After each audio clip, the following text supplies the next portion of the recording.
Pagpalang araw po sa ating lahat. Ako nga po pala si Angela Jen Agner at welcome po sa aking 365 Daily Devotion ni Pastor Russell Ocampo. At ngayong araw po ay March 14, 2025 at ang topic po natin ngayong araw ay demonic influence. Ano ang mga palatandaan ng demonic influence? And ang scripture po natin ngayong araw ay Mark 5 verse 1 to 20 at ito po ang demonic influence. The term of demonize refers to being under demonic influence in scripture. This term is often associated with extreme cases of demonic control affecting a person's mind, body, and spirit. However, the Bible makes it clear that Christ has ultimate power over the demonic realm. While believers cannot be possessed, they can experience spiritual attacks. This is why we must remain vigilant and rely on God's power. Sabi po dito na yung in demonic influence po is na-affect nito yung person, mind, spirit, body, spirit. Pero kapag ikaw ay believers and ikaw ay may Christ sa buhay mo, may Jesus ka sa buhay mo, is hindi ka mapopossess.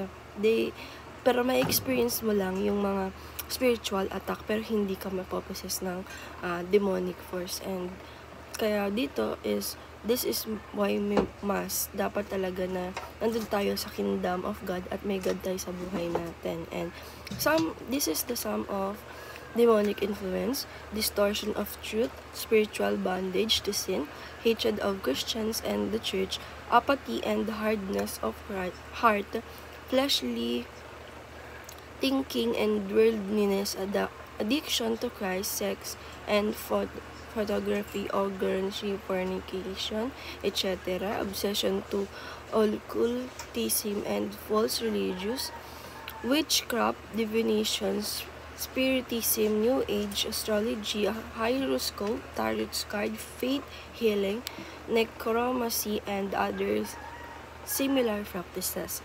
And ito po yung teaching natin: demonic demise, good relationship, whereas Jesus reconciles them. Sabi po dito na yung demonic is nade-demise neto yung good relationship natin sa ating Panginoon Diyos, but Jesus Christ reconciled them.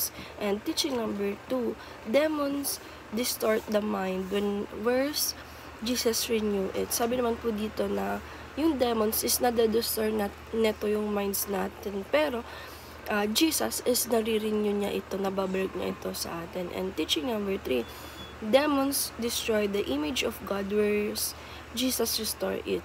Sabi naman po dito na yung demons po is nade-destroy nito yung image, yung pagtingin natin sa ating Panginoong Diyos, but nababalik or nare-restore ito ng ating Panginoong Diyos. Na makikita po natin sa teachings natin na sobrang lakas talaga ng power ng ating Panginoong Diyos kaysa sa mga demonic na yan. Kaya mas maganda na meron tayong God sa ating buhay, na pag tayo ay believers, hindi tayo mapopossess ng ating mga demons na yan. And application number 1, list what sin has destroyed in your life. Ito naman po, na-list po natin yung sin na na-destroy sa ating buhay ni Satan sa ating buhay, na makikita talaga natin na marami tayong naging kasalanan sa buhay natin. Kaya mas maganda na mag-start praying for healing and reconciliation tayo. Ito po yung application number 2, na start praying and reconciliation with our God, na start praying and tayo ay maging heal, reconcile natin ang ating Panginoong Diyos. And application number 3, practice living out the restored image of God. Sabi naman po dito na i-apply po natin sa sarili natin, na i-practice po natin yung mabuhay tayo, na ma-restore natin yung image ng ating Panginoong Diyos, yung pagtingin natin sa ating Panginoong Diyos na sobrang ganda, diba? And ayun lang po ngayong araw. Maraming salamat. God bless.